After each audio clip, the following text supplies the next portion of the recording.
Oke, berarti bisa dibilang higher lower high ya, lower high ya, begitu ya, Pak Yudi. Oke. Baik. Pak Yudi, aku kasih contoh ya. Boleh. Aku kasih contoh ya. Misalkan kita lihat, aku kasih contoh beberapa deh, biar teman-teman bisa membayangkan. Ini kan naik secara signifikan ya. Naik secara signifikan. Terus di sini dia turun lumayan. Di sini dia mulai muncul yang namanya lower high. Kan high yang lebih rendah nih dari sebelumnya. Please ya.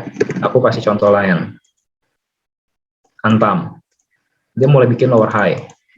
Terus MLPL, dia mulai bikin juga sama lower high. Nah, ini juga dia mulai bikin terus lower high. Jadi kalau udah mulai melihat bahwa ini akan sideways, udah mulai lower high, ketika dia break low, udah nggak keluar. Kenapa? Kalau nggak keluar, fatal. Gitu. Baik. Oke, terima kasih Pak Yudi. Dan Pak Yudi, ini ada pertanyaan nih Pak Yudi yang menarik nih. Biasanya kan kita kalau beli saham all time high itu biasanya takut. Apalagi kalau misalnya yang trader-trader baru nih ya, mungkin baru pernah ngerasain, aduh akhirnya untung juga nih 30% misalnya dari saham all time high. Biasanya kan kita takut ya. Gimana sih cara mengatasinya supaya kita tuh masih bisa keep itu, jadi nggak buru-buru jual gitu Pak Yudi? Kalau itu memang problem di psikologi kebanyakan orang yang masih baru, termasuk aku pribadi dulu seperti itu. Jadi memang kalau misalkan kita untung 5-10%, pengennya cepat dijual gitu, tapi giliran 5% tahan deh, nanti kayaknya balik lagi 10%, tahan dulu deh, kayaknya masih bagus, rugi 20%, tahan dulu deh, nggak apa-apa deh, nanti juga pasti naik, ini perusahaannya bagus, udah rugi 50%, ya nggak apa-apa, nanti invest aja, ntar juga pasti naik gitu. Tapi itu menjadi menurut aku problem. Tujuan kita berinvestasi di market itu sekali lagi tujuannya adalah mencari profit atau mencari untung gitu ya.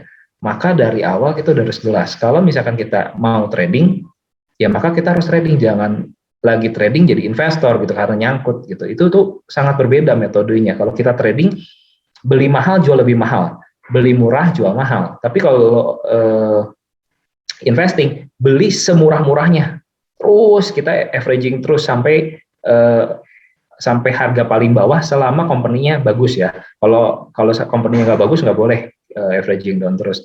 Nah, giliran naik karena kita pengalamannya kurang, menurut aku hal yang paling sederhana mengamankan kita punya psikologi atau mental, kita bisa menjual setengah-setengah.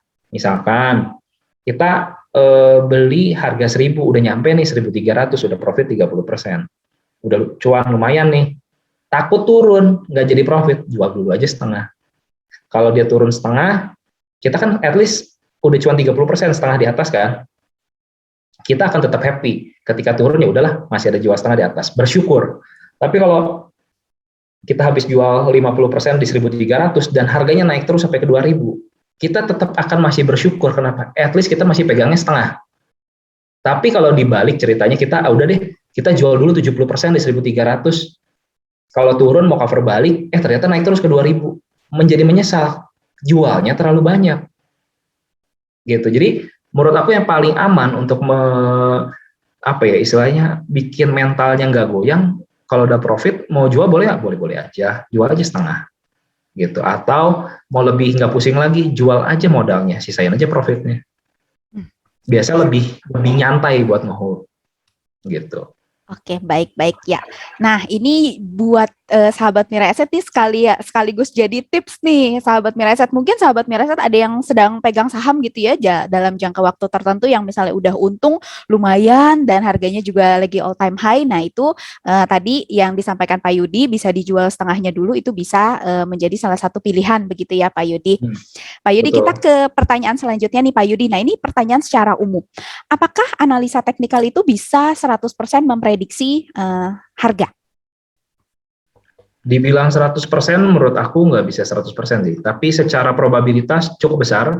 Tapi memang namanya kita kan menganalisa, kita tuh berusaha bikin projection, sama lah di fundamental kita melihat bahwa ini earningnya dia bisa growth berapa persen, bisa tumbuh berapa persen, tapi semuanya ini kita memasukkan satu metode dengan unsur ada istilahnya bukan asumsi, tapi pertimbangan dari yang menganalisanya.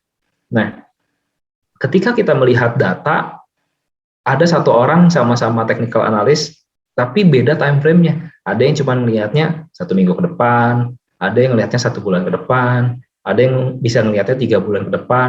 Tapi apakah semuanya pasti valid? Menurut aku nggak 100% hit. Gitu. Jadi ada aja yang nggak kena. Minimal menurut aku ya jelek-jeleknya tuh minimal 50%. Gitu. Dengan 50% aja, selama kita bisa mengatur dengan dia punya money management, itu masih akan profit secara konsisten dibandingkan dengan kita hit 80% atau hit 90%, tapi money management dia berantakan, bisa nggak profit juga pada akhirnya. Gitu. Balik lagi, berarti balik lagi ke tadi yang Pak Yudi sampaikan bahwa metode itu sebenarnya cuma 10% ya, Pak Yudi, dalam trading plan kita, dalam keseluruhan kesuksesan kita bertrading begitu ya. Betul.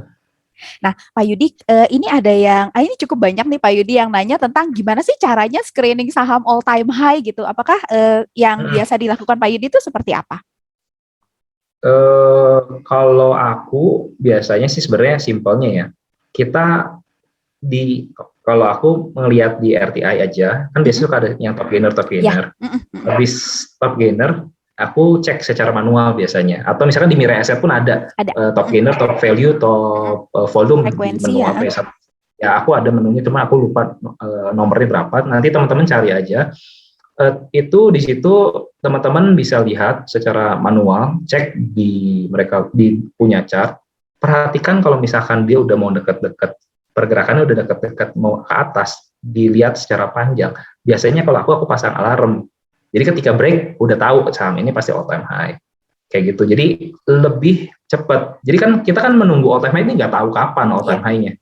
Maka mungkin kita udah analisa hari ini, 2 bulan lagi baru jalan, udah buru lupa kan gitu. Maka penting banget pasang alarm supaya ketika kita udah lupa, pas lewat, oh iya langsung bisa beli. Kalau enggak, sahamnya udah biasa. Kalau yang all time itu liar banget, naik, udah nggak akan kekejar, nggak berani ngejar juga, resiko banget soalnya. Maka ketika pertama kali break, ada alarm, kita langsung berani nge-hit gitu. Kurang lebih seperti itu sih, Bu Marta. Oke, baik. Berarti sahabat Mirai Asset bisa dicatat nih, bisa dipasang alarmnya gitu ya. Kalau udah nanti ketemu ada beberapa saham, jadi supaya nggak lupa. Nah, Pak Yudi ngomongin tadi nih, saya jadi ada pertanyaan. Kalau misalnya udah naik, kita misalnya udah terlanjur ketinggalan gitu ya, misalnya udah break all time high, misalnya udah naik 10%, let's say, misalnya dari titik all time high. Kalau seperti itu, apakah kita, kalau dari saran Pak Yudi, apakah kita kejar atau udah cari yang lain aja? Bisa dua, bisa tunggu dia pullback, jadi kita lebih nggak ada resiko, atau kalau kita mau paksain tetap boleh, tapi maksimum 10% dari yang mau kita beli biasanya. Gitu. Jadi kita akan menunggu tetap turun, tapi minimal kita ya udahlah kita punya dulu sedikit gitu. Jadi kalau misalkan naik lagi, at least kita kebagian, tapi kalau turun kita nggak beresiko. Gitu. Jadi ngakal ini biasa kayak gitu sih. Oke, jadi tetap bisa dikejar tapi dikit aja ya Pak Yudi. Iya, jadi supaya nggak penasaran juga. Mungkin kalau nanti terlanjur naik lagi kita jadi penasaran gitu ya. Jadi mungkin bisa masuknya dikit-dikit aja. Nah, Pak Yudi, ini ada pertanyaan nih Pak Yudi. Kalau misalnya apakah saham yang punya history all time high itu apakah dia punya apakah dia bisa kembali menjadi bearish gitu ketika misalnya gagal menyentuh all time high-nya? Dan malah justru berbalik jadi downtrend. Bisa dong, bisa banget. Ini contohnya kayak tadi gudang garam. Oke. Ketika dia break all time high, nggak kuat, dia mulai fase downtrend parah itu.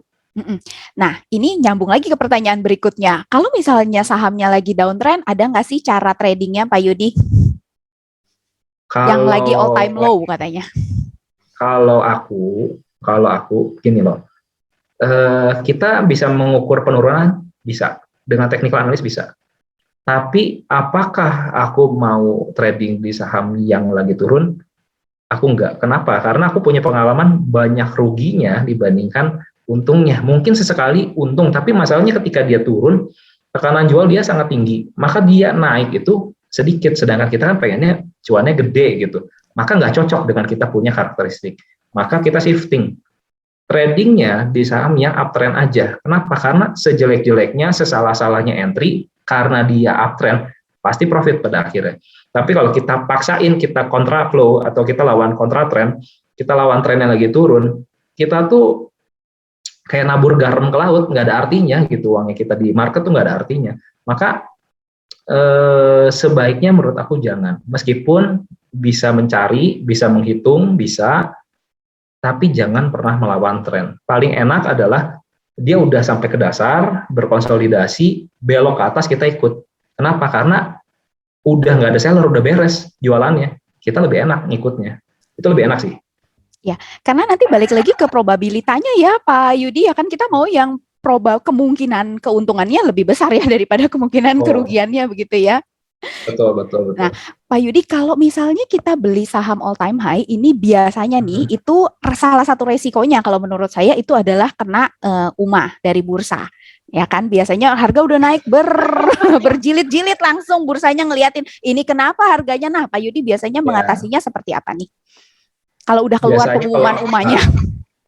Biasa kalau aku udah kena UMA sekali, misalkan aku udah punya saham all time high, aku masih berani keep. Kena suspend sekali, aku masih berani keep. Tapi kalau dia habis suspend sekali, masih naik, masih arah langsung jual. Kenapa? Karena biasanya habis suspend kedua, biasanya rontok. Gitu. Jadi jangan sampai kena suspend 2 aja. Gitu. Oke, berarti kuncinya UMA masih berani hold, suspend 1 masih berani, begitu suspend 2 mulai waspada gitu ya Pak Yudi? Betul. Sebisa mungkin jual sebelum suspend 2. Jadi biasanya jarak dari suspend 1 kalau dia masih arah-arah kurang lebih relatif biasanya 3 hari. Jadi kalau dia masih arah 2 hari sesudah dia suspend 1 langsung jual di hari kedua biasanya. Itu maksimum. Kenapa? Kalau enggak nanti kita kekunci nggak bisa jualan sama sekali gitu. Ya. Biasanya kalau udah suspend kedua itu panjang waktunya, nggak bisa ditentukan berapa lama. Iya, dan setelah itu kemudian jatuh berderai-derai ya. Jadi sahabat Miraset hati-hati ya. Jadi kalau untuk saham all time high salah satu resikonya seperti itu ya Pak Yudi. Betul. Oke, baik Pak Yudi, ini waktunya nggak kerasa Pak Yudi, udah jam 11 aja kita. Jadi minggu depan kalau boleh dikasih bocoran sedikit, kita mau bahas apa nih Pak Yudi? Nah, kalau tadi kan kita bercerita tentang yang di all time high. Nanti aku minggu depan akan cerita yang baru mau mulai uptrend. Oke, siap banget. Berarti materinya ditunggu banget nih Pak Yudi, dan terima kasih banyak Pak Yudi untuk sesi mentoringnya yang hari ini. Ini adalah 1 jam, kurang ya, malah 45 menit aja tadi, yang sangat-sangat berharga untuk sahabat Mirai Aset yang pengen cari cuan begitu ya. Jadi semoga sahabat Mirai Aset bisa memanfaatkan ilmunya ini nanti di kompetisi Hot Championship season ke-6. Seperti itu dari saya. Terima kasih Pak Yudi, dan untuk selanjutnya saya kembalikan ke Michael. Silakan Michael. Baik, terima kasih Pak Yudi, Bu Marta. Wah, habis kena mental saya sama Pak Yudi tadi. Naik 10%, tunggu, tiba-tiba pas turun, tunggu dulu, udah 50% minusnya. Wah, udah deh. Baik, terima kasih buat materi hari ini, Pak Yudi, Bu Marta. Sampai ketemu minggu depan lagi jam 10 buat sahabat Mirai Aset. Jangan lupa nanti jam 2 siang kita masih ada mentorship bareng sama Michael Yo, yang juga swing trader. Nanti kita akan ketemu lagi jam 2, nanti jangan lupa makan siang dulu. Terima kasih Pak Yudi, Bu Marta. Terima kasih buat ilmu-ilmu dagingnya. Pokoknya berani trading, dan terima kasih. Sampai jumpa. Terima kasih. Dadah, sahabat Mirai Aset. Sampai ketemu nanti. Bye. Terima kasih Pak Yudi, Michael. Terima kasih Bu Marta, Michael. Terima kasih.